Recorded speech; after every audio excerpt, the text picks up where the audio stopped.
Supongo que todos nos creamos el mundo como queremos que sea y no como es en realidad, ¿sí? Nos creamos un mundo y en algunas circunstancias tenés factores que te favorecen eso, ¿sí? Por ejemplo, cuando trabajás en un contexto donde son todos como vos y tenés una especie te podés abroquelar y podés crearte tu propia realidad y la podés sostener durante un tiempo, ¿sí? Supongo que tiene que ver con eso. Todos somos iguales, pero aquellos que no tienen ese contexto donde poder abroquelarse y sostener esa realidad propia, ¿sí? Que no tiene nada que ver con la realidad general, están obligados básicamente a aceptar la realidad, la verdad. Todo el tiempo está cambiando de contexto, esta vez nos tocó a nosotros. En el caso, por ejemplo, yo soy docente universitario, yo creo que la universidad tal como la conocemos va a desaparecer y la punta del hilo fue cuando Apple empezó a vender una canción en vez de un álbum entero. Vos no tenías que comprarte el disco entero con todas las canciones que no te gustaban, vos te gustaba una canción de una banda. ¿Viste que hay bandas que tienen un solo hit? Bueno, vos te podías comprar la canción individual, ¿sí? Bueno, hoy en día pretender venderle a alguien un paquete de 50 materias cuando al tipo le interesan este conocimiento nada más, ¿sí? Va a desaparecer, ¿sí? Coursera, por ejemplo, apareció Coursera, donde vos podés hacer la materia y te van sugiriendo. Entonces, vos vas trabajando, ¿sí? A medida que tenés necesidad de aprender cosas, tomás eso nada más, ¿sí? No te fumás una materia entera, qué sé yo. El otro día me habían inventado una universidad para que opine sobre el plan de estudio, qué sé yo. Lo primero que le dije, y teología es necesaria, ¿entendés? Si los alumnos pudieran elegir no hacer teología, quizá muchos no lo harían. Y no, pero le da una... Muy bueno, me parece que no te está adaptando el contenido a lo que te demanda tu cliente, ¿sí? Sino a tu propia realidad, ¿sí? Y por eso estás perdiendo currícula, ¿sí? Podría ser la mitad directamente. Con la mitad del contenido podés formar un profesional mucho más competitivo, ¿no? Porque básicamente el resto del tiempo lo puedes llenar haciendo prácticas, aprendiendo de otras cosas, ¿sí? Del mundo. Sí, me parece que sí. Ahora, para entender todo esto, tenemos que recordar lo que dijimos al principio. Hugo Mencela es profesor universitario, es investigador del CONICET, dirige un laboratorio del CONICET y también es emprendedor y sabe lo que es pagar sueldos, contratar personal y tratar de mantener una empresa en Argentina. Y poder estar de los dos lados del escritorio está bueno porque vos sabés del lado de la persona que financia esto, ¿sí? Qué es lo que financiaría y qué no, y del lado de la persona que es financiada, ¿sí? ¿Qué necesitas del otro también, ¿no? Entonces, hay un punto de consenso entre los dos lados, ¿sí? Que yo creo que es no desaparición total, sino carreras más cortas, con mucha más práctica, mucho más conectada con la realidad, con docentes que trabajen en la profesión para la cual se prepara la persona, ¿sí? Y del otro lado, es decir, yo estoy pagando 7.200 palos por año para recibir esto, ¿sí? Cuando en realidad no me sirve, porque estoy pensando en, de alguna forma, juntarme con 4 o 5 empresas más y crear la propia carrera para formarnos a nuestros futuros profesionales, ¿sí? De hecho, existe eso. La Universidad Austral existe para el grupo de Pérez Compán, ¿no? El tipo se debe haber hinchado las pelotas de que tomar gente que no tenía los conocimientos que necesitaba y armó, ¿sí? Como básicamente como parte de su negocio es fundamental el suministro de capacidad de gente.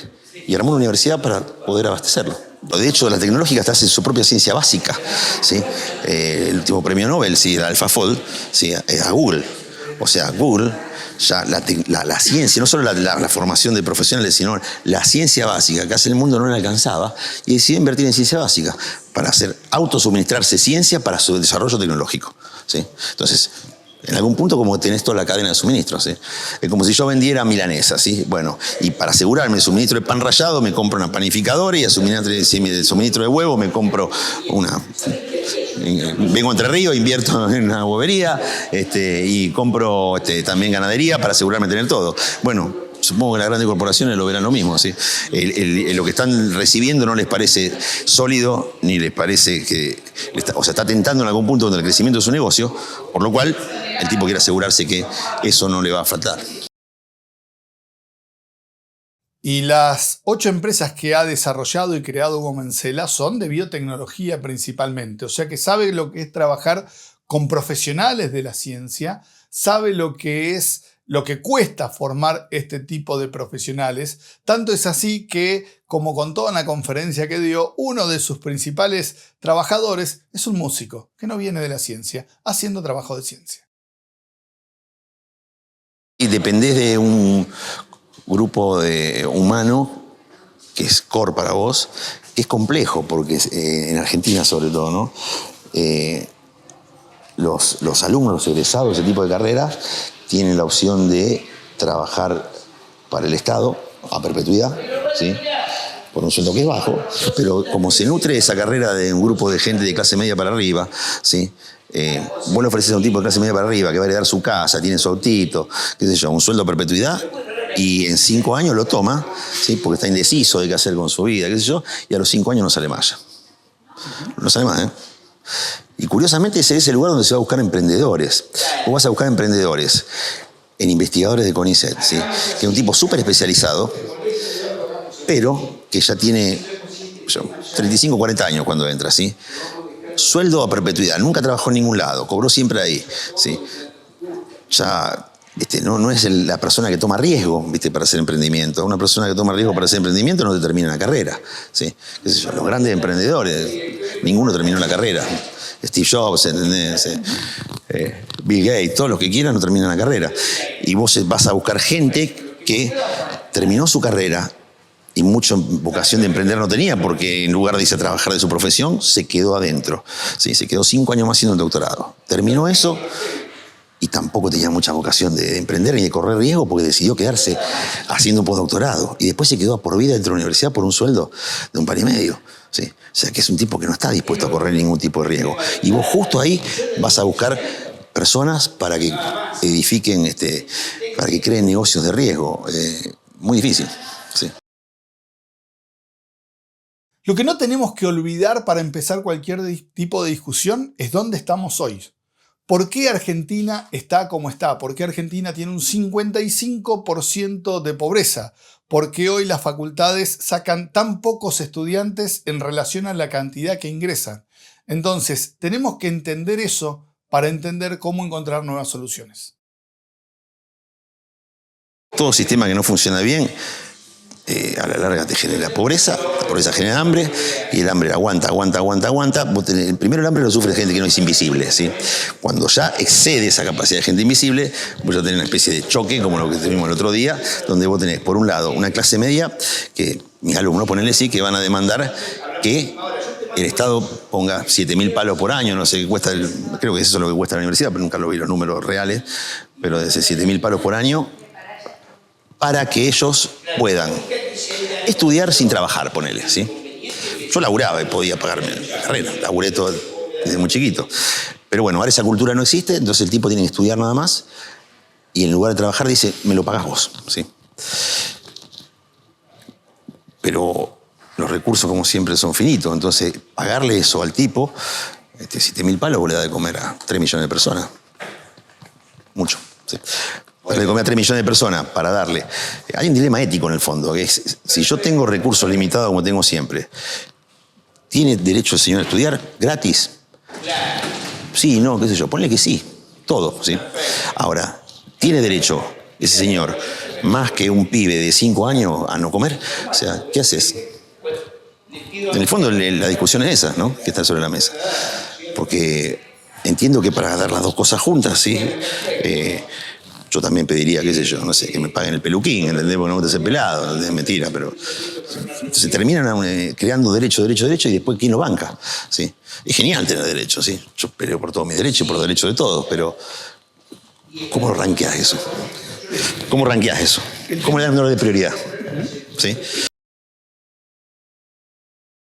Argentina creó ese concepto del triángulo de Sábato, precisamente por Sábato, quien fue uno de los impulsores de esta relación entre empresa, universidades y Estado. Sin embargo, en la historia argentina prácticamente nunca ha funcionado porque no se han podido poner de acuerdo nunca. Y en estos contextos, lo que cada vez menos, de acuerdo a la visión de Mencela, es la cantidad de empresas que van a quedar en el país. En primer lugar, vos tenías un país que sigue con el mismo modelo económico que en 1800, ¿sí? Que hace cosecha granos, ¿sí? Los aplasta, separa el aceite, la harina, pero no le alcanza más. Los números están a la vista, ¿no? Somos cada vez más pobres. ¿O no? Somos cada vez más pobres. Pero las empresas tampoco saben pedir la... No va a haber más empresas, no, yo te explico. Yo tengo una empresa, ¿sí? Yo para poner esta empresa tuve que vender mi casa, ¿sí? en una circunstancia que se dio. ¿Por qué? Por cosas insólitas que pasaban. Mirá, la empresa esta, en un momento, tuvo que construir una planta, invertir en Argentina, ¿sí? Para correr el riesgo, muchísimo era el riesgo. Y, por ejemplo, un impuesto que no correspondía pagar era el IVA. Como no corresponde pagarlo, no te dicen no te lo cobro. Te dicen, te lo cobro, pero te lo devuelvo. No me lo devolvieron nunca. Yo perdí mi casa ahí, lo tuve que poner, pedí plata prestada, ¿sí? Y todo ese riesgo para conseguir un beneficio que se percibe como exitoso, pero en realidad el beneficio grande se lo da un país. Por ejemplo, te digo un ejemplo, el primer producto de la empresa esta lo que hace es extraer mayor cantidad de aceite, ¿sí? Entonces en Argentina la cantidad de aceite que extrae a los clientes es algo así como el equivalente a 200 y pico millones de dólares de exportación. O sea, para generarle un beneficio al Estado, 200 palos de exportación, de los cuales a nosotros no nos queda nada, ¿sí? Casi, te metiste tu casa. ¿Quién lo va a hacer eso? Nadie. Nadie. Solamente algún incauto lo puede hacer, ¿entendés? Como lo era yo, un ignorante, ¿entendés? Cometer el error de hacer eso. Y eso que se percibe como exitosa esa, imagínate las que no son exitosas. Entonces, nadie lo va a volver a hacer nunca más, porque ya no queda más. Entonces, si nadie lo hace, las pocas que quedan tratan de irse. Y ya cruzaste un punto de no retorno, me parece. Porque ¿cómo haces para que vuelvan a invertir si no te cree más nadie? No lo haría, ¿sí? Yo no lo haría de vuelta nunca, ¿sí? Y creo que la gente con más experiencia menos todavía. Por lo cual, cruzaste una línea que no podés retroceder. ¿Por qué? Porque tampoco podés bajar los impuestos esos, porque tenés gente que no come. Y tenés demandas como esta, por ejemplo, también, ¿no? Hay que pagarle la carrera a Juancito. Que si no, los derechos de Juancito se vulneran. Entonces, cruzaste una línea que empresa no va a venir nadie. ¿Quién va a venir a empresa si tiene un cepo cambiario? Y vos, si no, es circunstancial, lo vamos a levantar. De los últimos 11 años lo tuviste 8 años, ¿sí? Ya es crónico eso. No lo va a levantar más. Por lo menos en Argentina sucede eso, el tipo que mira la historia, ¿no? Y si pusiera la guita acá, nadie le asegura al tipo, como mira para atrás la historia jurídica argentina, que no vaya, en cuanto le vaya bien, a crear un nuevo impuesto para quitárselo. ¿Sí? ¿Qué sé yo? Imagínate un tipo, yo tenía inversores de afuera que tienen que poner plata y después le dicen que hay un cepo. Y yo le tengo que explicar al tipo que el año pasado había un dólar de 350 y otro de 1000, ¿sí? Y que a nosotros nos ponían 65% de impuestos sobre el bruto vendido. Es invivible, ¿sí? Que la compañía siga viva es un milagro, pero no hay forma que nadie invierta acá, ¿sí? Y de la misma forma que se puede ir, se va. Lo único que se va a quedar es el que no le puede poner rueditas a su negocio y llevárselo, el campo, ¿sí? Pero ya está completamente saqueado, no le queda nada. ¿Qué le va a sacar? ¿Sí? No, nada. Y que a medida que se van achicando la empresa, necesitas a los que quedan ponerle más carga. O sea que no le veo solución lógica. Sí, yo soy ateo, pero si la gente dice yo tengo fe que todo va a funcionar, es una cuestión de fe. No me alcanza a mí para eso, ¿no? Si querés el único negocio que podría funcionar, pero no tenés tampoco el recurso humano, es el narco, sí. Argentina podría transformarse en un narcoestado que venda y funcione de esa manera. Pero fíjate lo que son los narcos que tenés, ¿entendés? Se matan a tiro entre ellos, ¿entendés? O sea, no tenés tampoco un recurso humano. Podemos incorporarlo como carrera universitaria, ¿entendés? Formarlos para que entiendan de eso. Es ridículo todo, o sea, no lo veo salida. Y si vuelve a una salida, si la ve me encantaría que me la diga alguien, ¿sí? Pero que me la explique con un papel y lápiz con números, ¿sí? Yo creo que estas cosas se aplican con números, no con palabras. O sea, las palabras terminan engatusándote siempre, pero el número es lapidario. Y la última pregunta que le hicimos a Gustavo Mencela tiene que ver si nos está dando un cambio cultural. La visión es bastante pesimista, pero al final le explicamos por qué. Tenía que haber un sufrimiento enorme, ¿sí? Y ya hubo sufrimiento, más sufrimiento todavía. Lo va a haber, pero no creo, al contrario. Reafirma la fe, yo creo, el cambio. Los cambios culturales son al contrario de lo que deben ser, reafirman la fe. Yo creo que Argentina es un país profundamente religioso. Religioso en el sentido de tener religión, qué sé yo. Así como yo creo en Boca, ¿entendés? La gente, la política la toma de esa misma manera. Y no cambia. Vos cualquier cosa que me digas, yo me podría estar muriendo de hambre, pero yo me voy a cambiar de cuadro, ¿sí? Y ninguno va a cambiar de idea política, ¿entendés? Por más que sepa que vos le muestres los números, ¿sí? Nadie. El otro día volviendo a lo mismo, la marcha universitaria, ¿sí? Yo no creo que nadie haya mirado los números antes de ir. ¿Cuántos fueron? 1 millón de personas, ¿sí? ¿Cuántos miraron los números? ¿Por qué iban a demandar? Nada. Es una cuestión religiosa, ¿no? Yo respeto la libertad de culto, ¿no? Entiendo. Pero fíjate cómo le va a los países que son tan religiosos, ¿no? O sea, básicamente el fundamentalismo. Y no terminan bien. Y yo creo que Argentina tiene ese problema. ¿Sí? Tiene una religión que el peronismo, otra que el antiperonismo, lo que sea, ¿no?